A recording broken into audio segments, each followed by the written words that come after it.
to take advantage of this state's generosity. And even as we make progress in the fight against the fraudsters, we now see an organized group of political actors seeking to take advantage of a crisis. I don't want to mince words here. Donald Trump and his allies in Washington and in St. Paul and online want to make our state a colder, meaner place. They want to poison our people against each other by attacking our neighbors. And ultimately, they want to take away much of what makes Minnesota the best place in the country to raise a family. They've already begun trying to withhold funds that were meant to help families afford child care. And they have no intention of stopping there. Make no mistake, we should be concerned about fraud in our state government. We cannot effectively deliver programs and services if we can't earn the public's trust. That's why over the past few years, we've made systemic changes in the way we do business. We've gone to the legislature time and time again to get more tools to combat fraud. We've hired people we fired people who weren't doing their jobs. We've seen people go to jail for stealing from our state.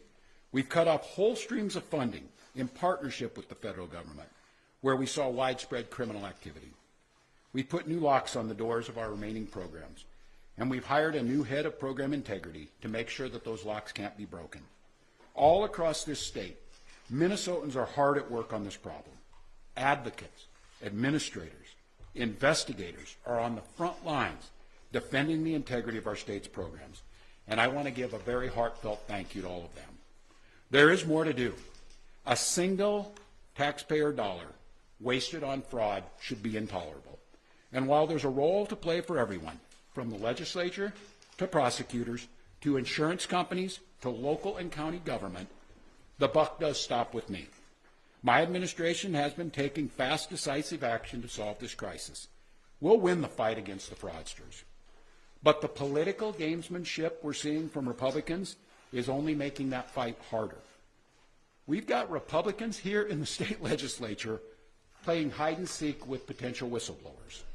We've got conspiracy theorist right-wing YouTubers breaking into our daycares, demanding access to our children. We've got the President of the United States demonizing our Somali neighbors and wrongfully confiscating funds that Minnesotans rely on. It's disgusting and it's dangerous. Republicans are playing politics with the future of this state. It's shameful. And I've said it before, and I will continue to say it. We welcome ideas from anyone, in any party, from any walk of life, who wants to help us continue to stay ahead of these criminals. And we welcome the involvement of the federal government. I am grateful to the career professionals at the U.S. Attorney's Office and the FBI who have been helping us fight this fight for years. But I cannot abide the actions of the political leadership in Washington. These opportunists are willing to hurt our people to score cheap points. They and their allies have no intention of helping us solve this problem, and every intention of trying to profit off of it. Which brings me to this. 2026 is an election year. Election years have a way of ramping up the politics at a time when we simply can't afford more of that in Minnesota. In September, I announced that I would seek a historic third term as Minnesota's governor, and I have every confidence that if I gave it my all, we would win that race. But as I reflect on this moment with my family and my team over the holidays, I came to the conclusion that I can't give a political campaign my all. Every minute that I spend defending my own political interest would be a minute I can't spend defending the people of Minnesota against the criminals who prey on our generosity and the cynics who want to prey on our differences. So I've decided to step out of this race, and I'll let others worry about the election while I focus on the work that's in front of me for the next year. I'm passing on this race with zero sadness and zero regret. I did not run for this job to have the job. I ran for the job to do the job. Minnesota faces enormous challenges this year, and I refuse to spend a single minute doing anything other than rising to meet this moment. Minnesota has always come first and always will. That's what I believe servant leadership demands of me.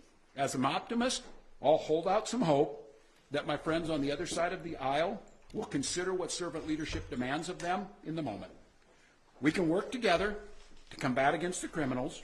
We can work together to rebuild the public's trust and make our state stronger. But make no mistake about it, if Republicans continue down the path of abusing power smearing entire communities, and running their own fraudulent game at the expense of Minnesotans, I will fight back with everything that I have. I am absolutely confident a Democratic and a DFLer will hold this seat come November. I'm confident that I'll find ways to contribute to the state that I love long after next January. But there'll be time to worry about all that later. Today, I'm proud of the work we've done to make Minnesota America's best place to live and raise kids. From our new paid leave policy to our child tax credit to our school lunch programs feeding every single child.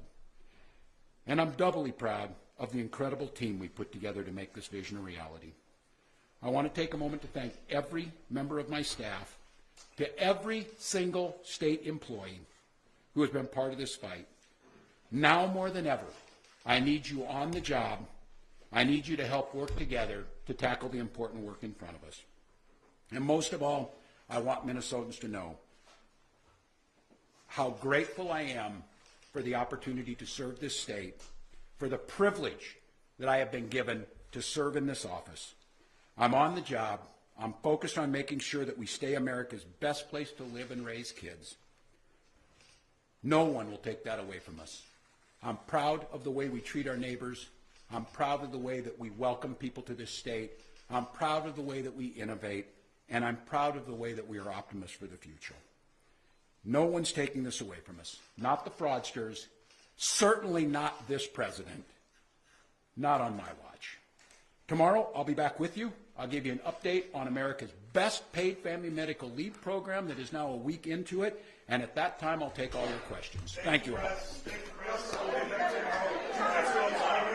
Appreciate it. Thank you. Wow. All right. Thank you, Brad. Larry, you said you were going to take questions. Why didn't you?